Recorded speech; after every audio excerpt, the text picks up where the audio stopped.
Hello friends, welcome to my YouTube channel Alam classes पे आपका स्वागत है। जैसा कि आप देख रहे हैं बोर्ड पे, आज से क्लास 9 का लेसन वन नंबर सिस्टम शुरू हो रहा है। लेसन वन में नंबर सिस्टम जो संख्या पद्धति है इसमें दिया है कि पूर्णांक के बारे में हमको देखना है, थोड़ा बहुत है। देखिए पूर्णांक क्या होता है। पूर्णांक बेसिकली वो संख्याएं हैं जो ये लिखी हैं। देखो 0 से लेकर 1 2 3 4 5 6 मतलब अनंत तक का आने वाली संख्या है, इधर प्लस में और इधर माइनस में, -1 -2, ये सब क्या कहलाएंगे? पूर्णांक ना। अब पूर्णांक के बाद इस आ जाता है कि कौन से धनात्मक पूर्णांक, कौन से ऋणात्मक पूर्णांक, अर्थात पॉजिटिव इंटीजर्स और निगेटिव इंटीजर्स। तो ये हो गए हमारे क्या, ये हो गए हमारे धनात्मक पूर्णांक। क्या? धनात्मक पूर्णांक।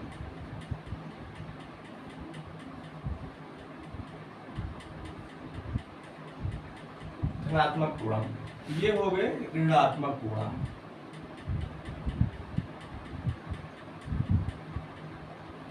ठीक, ये ऋणात्मक हो गए। अब आ जाता है धन पूर्णांकों का योग। धन पूर्णांकों का योग कैसे करेंगे, अर्थात जोड़ेंगे कैसे? तो धन पूर्णांकों के योग में पहला नंबर है संवरक नियम ना। संवरक नियम क्या है? बेसिकली ये है संवरक नियम कि जब दो धन पूर्णांकों को जोड़ेंगे, जब दो धन पूर्णांकों को जोड़ेंगे तो सदैव एक धन पूर्णांक मिलेगा। कहने का मतलब, जब जैसे कि दो धन पूर्णांक क्या होंगे, हम कोई भी संख्या ले लेते हैं, 2 ले लेते हैं, 1 5 ले लेते हैं। अब इनको जोड़ेंगे तो हमको क्या मिलेगा? एक धन पूर्णांक मिलेगा। तो कौन सा धन पूर्णांक होगा? 7। 7 क्या है? एक धन पूर्णांक है। कहने का मतलब संवरक नियम यही कहता है कि जब दो धन पूर्णांकों को जोड़ेंगे हम, तो जो हमको रिजल्ट मिलेगा, जो उसका योग प्राप्त होगा, वो धन पूर्णांक ही होगा ना। और सेकंड नियम क्या है? क्रम विनिमयता नियम। ठीक ना। क्रम विनिमयता नियम क्या है?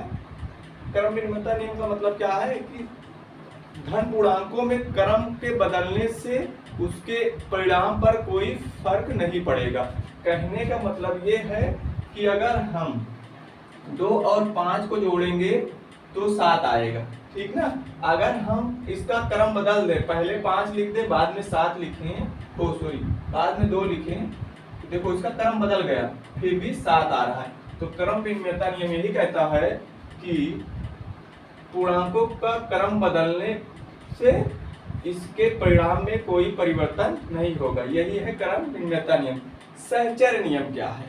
अब सहचर नियम ये कहता है कि अगर हम कोई 3 संख्याएं लेते हैं, 3 धनात्मक पूर्णांक लें ना, जैसे कि हम ले रहे हैं 2 3 5, 2 3 5 को हमको इस प्रकार जोड़ना है।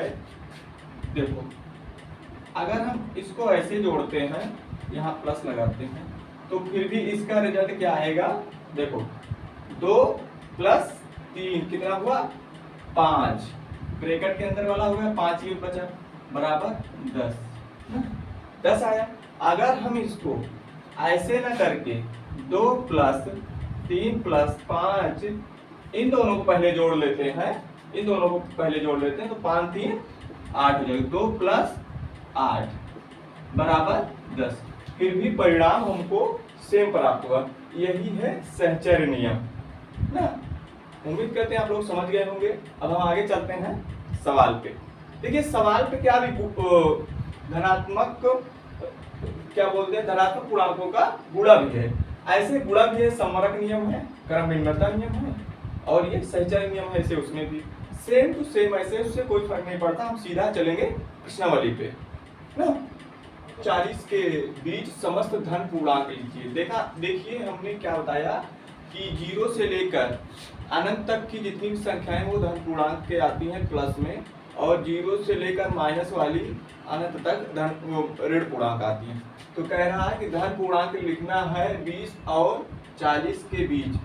20 और 40 के बीच लिखना है, ना कि 20 और 40 को लेकर लिखना है। ठीक ना। समस्त धन, 1 मिनट, इसमें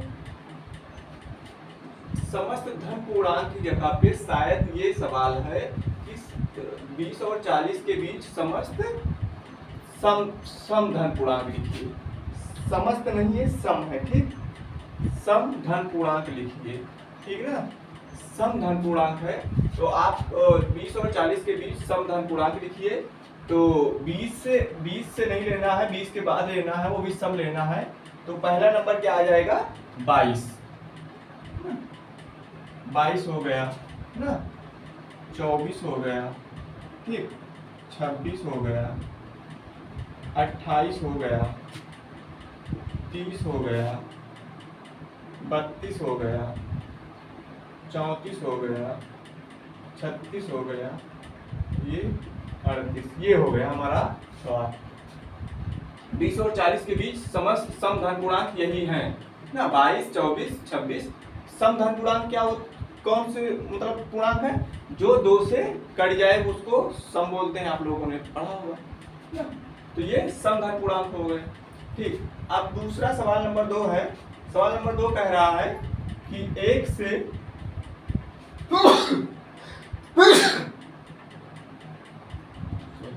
सवाल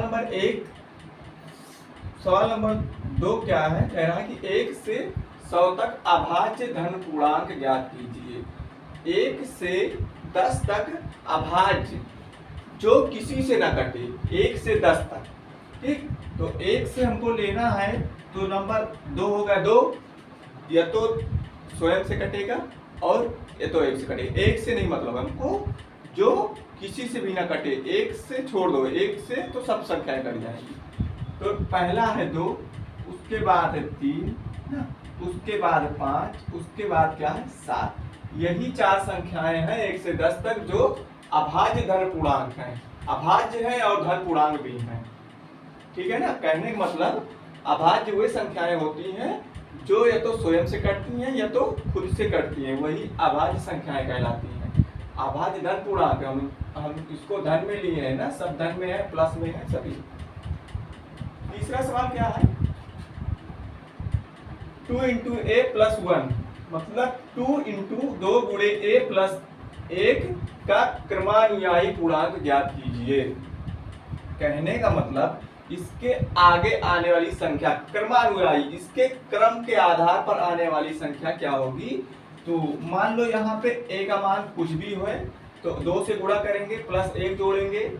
मान लो यहाँ a का मान 1 है, तो 2 से 1 का गुणा करेंगे तो 2 ही रहेगा, +1 3, 3 के आगे क्या आएगी 4। 4 कब आएगा, जब हम इसमें a की जगह पे 2 जोड़ देंगे तो आ जाएगा ना। ये इसका क्या होगा, क्रमानुयायी। अगर इसका क्रमानुयायी पूछे तो 2 + a 3, फिर उसका क्रमानुयायी पूछे तो 2 + a, एक मिनट, 2a + 4, ऐसे आगे क्रम ज्ञात करते हुए हम चले जाएंगे ना, ठीक है ना। अब चौथा सवाल है, 2/3 का योगात्मक प्रतिलोम ज्ञात कीजिए। अब योगात्मक प्रतिलोम क्या है, योगात्मक प्रतिलोम का मतलब होता है किसी भी संख्या का अगर योगात्मक प्रतिलोम ज्ञात करना है तो हम उसमें क्या जोड़ें कि वह संख्या 0 हो जाए।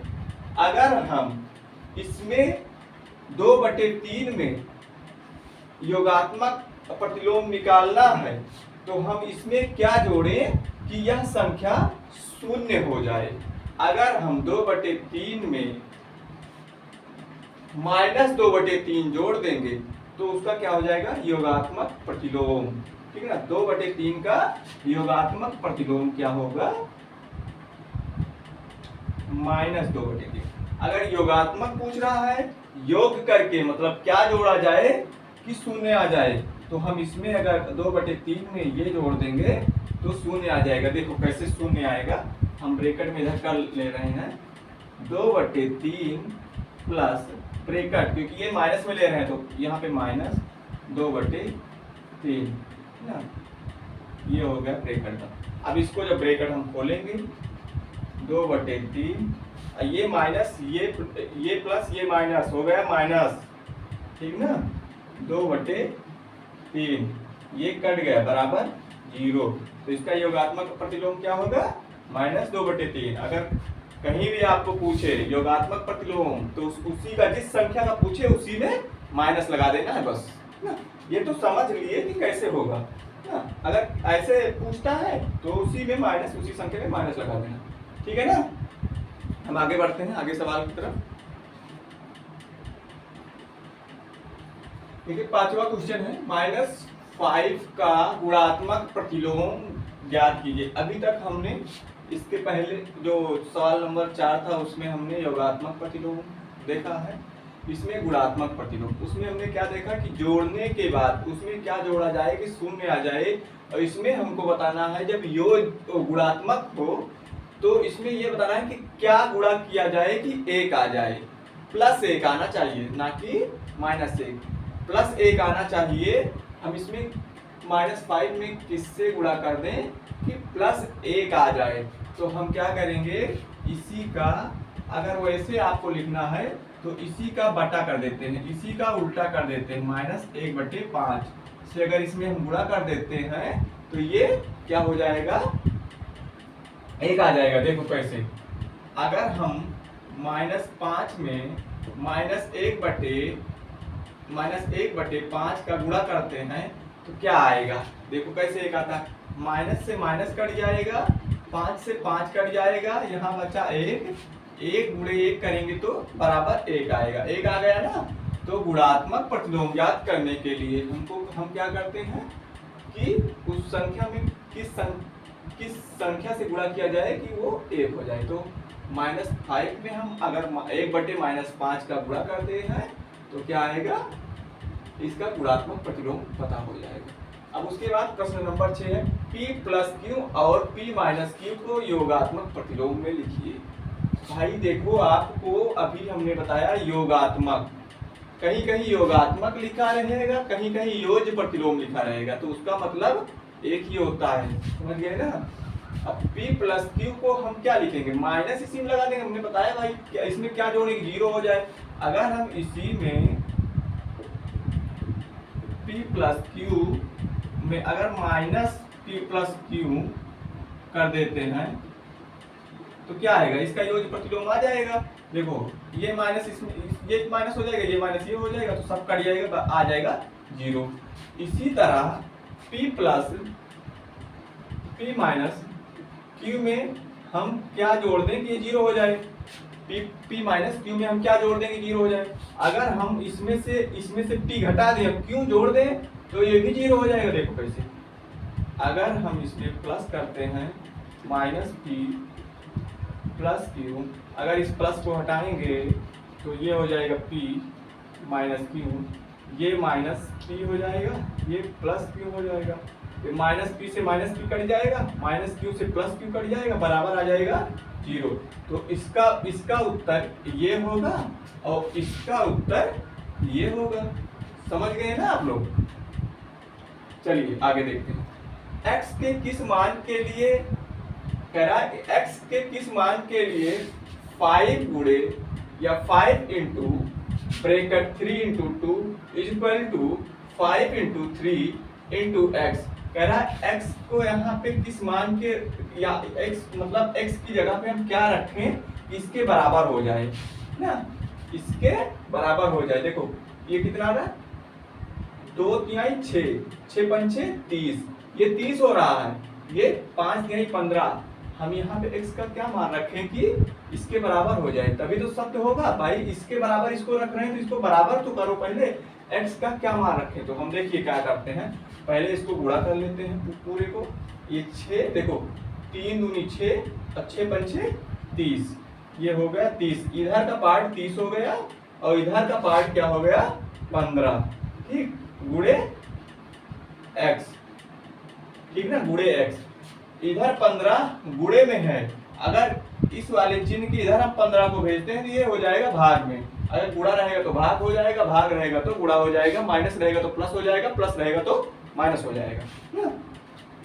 तो हम 15 से इधर भेजेंगे तो ये भाग हो जाएगा। देखो कैसे, ये 30/15 हो जाएगा, बराबर x हो जाएगा। तो 15 × 15, 15 दूनी 30। अगर हम x बराबर 2 रख देते हैं, x बराबर यहाँ पे 2 रख देते हैं तो यह कथन सत्य हो जाएगा, अर्थात x बराबर क्या आएगा 2 ना। अब देखो सवाल नंबर 8 है, पूर्णांकों में ऐसी कौन सी पूर्णांक है जो स्वयं की योज्य प्रतिलोम होती है। कह रहा है कि पूर्णांक में, पूर्णांक तो जीरो भी है ना, पूर्णांक तो जीरो भी है। कह रहा कि हम ऐसी कौन सी संख्या है जो स्वयं की योज्य प्रतिलोम होती है। स्वयं देखो, अगर हम मान लो एक लेते हैं तो एक स्वयं की योज्य प्रतिलोम थोड़ी होगी। एक का योज्य प्रतिलोम क्या होगा, योज्य प्रतिलोम का मतलब इसमें हम क्या जोड़े कि जीरो हो जाए, तो इसमें -1 जोड़ेंगे ना। क्या -1 + 1 बराबर है? नहीं, स्वयं तो नहीं है, ये 1 है, ये -1 ना, तो ये नहीं होगा। अगर हम 2 लेते हैं, 2 का योज्य प्रतिलोम -2 हो जाएगा, ये भी स्वयं नहीं है। अगर हम 0 लेते हैं, 0 देखो, 0 भी धन पूर्णांक है, इसने बोल दिया ना, पूर्णांक लेना है, सॉरी धन पूर्णांक नहीं, 0 कोई भी पूर्णांक हो सकता है।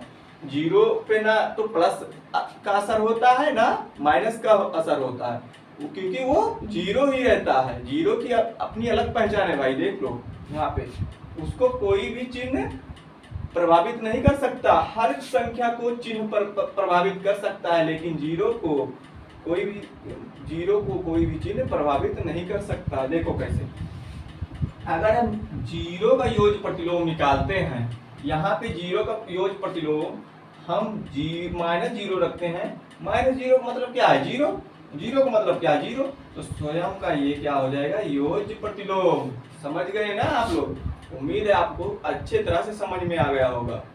ठीक, चलिए अगला प्रश्न देखिए, सवाल नंबर 9। यदि a एक सम धन पूर्णांक है तो बताइए कि संख्या a - 1 a + 1 सम है अथवा विषम। अगर कह रहा सवाल, पहले समझिए सवाल क्या कह रहा कि यदि a का मान सम हो, सम मतलब जो 2 से कट जाए, 2 हो, 4 हो, 6 हो, 8 हो, 2 के पहाड़े में जो भी आ जाए, a का मान सम हो, तो क्या ये इसको गुणा करेंगे तो सम आएगा अथवा विषम। देखिए हम करके देखते हैं भाई, हम लोग गणित के छात्र हैं, प्रैक्टिकल साथ में करेंगे, ठीक है ना। तो देखो a का मान हम सम ले लेते हैं, a का मान हम लेते हैं क्या, 2 ले लेते हैं, या 4 ले लेते हैं, या 6 ले लेते हैं। क्या लें इसमें से, बीच वाला, चलो बीच वाला ले लेते हैं, 4। a का मान हम 4 लेंगे। जब a का मान 4 लेंगे तो a की जगह पे क्या रखेंगे, 4 -1, ठीक, समझ रहे हो ना। a की जगह पे 4 + 1, ठीक। अब 4 में से 1 गया तो आगे लिखते हैं ना, 4 में से 1 गया तो 3, ठीक, गुणे, यहाँ पे गुणा का चिन्ह है, जहाँ पे ऐसे ब्रैकेट लगा रहता है वहां पे क्या रहता है, गुणा, ठीक ना। और फिर अब क्या करेंगे, 4 1 5 गुणे 5। अब 3 का हम 5 में गुणा करेंगे तो क्या आएगा, 15। 15 सम है या विषम, आप लोग को पता है क्या है 15, विषम। तो हमारा उत्तर क्या होगा, विषम, ठीक ना। सवाल नंबर 10 है, संख्या रेखा पर 5 और 7 का योग लिखिए। संख्या रेखा पर 5 और 7 का योग हमको दर्शाना है। आप पटरी की सहायता से बढ़िया एक अच्छी रेखा खींचेंगे, ठीक। एक आप लोग अच्छे से खींचना, ठीक है ना, थोड़ा बड़ी खींचना, हमारा टेढ़ा हो जा रहा है ना। तो यहाँ 0 से स्टार्ट करते हैं, इधर वाला हो जा, ये देखो गलत हो गया भाई, 0 से स्टार्ट करके हम 1 लिखते हैं, 3 लिखते हैं, 5 लिखते हैं, 7 लिखते हैं ना, 8 लिखते हैं, आगे समझ लो 12 है, 15 है, ऐसे है ना।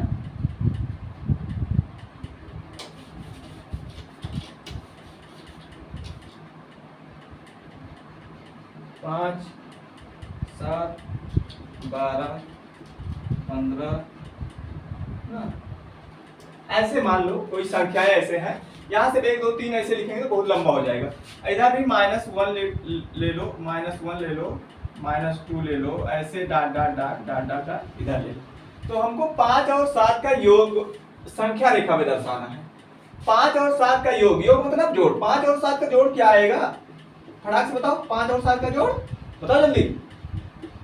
12, 7 5 12 ना, 7 5 12। अब हमको 12 इस पटरी से आप बनाओगे ना, तो आप देखोगे कि 12 इस लाइन में कहाँ आएगा। 1 2 3 4 5 6 7 ऐसे लिखोगे ना, तो देखो कि 12 कहाँ आएगा। 12 यहाँ मान लो आ रहा है। आप लोग पटरी से अच्छे से बनाना।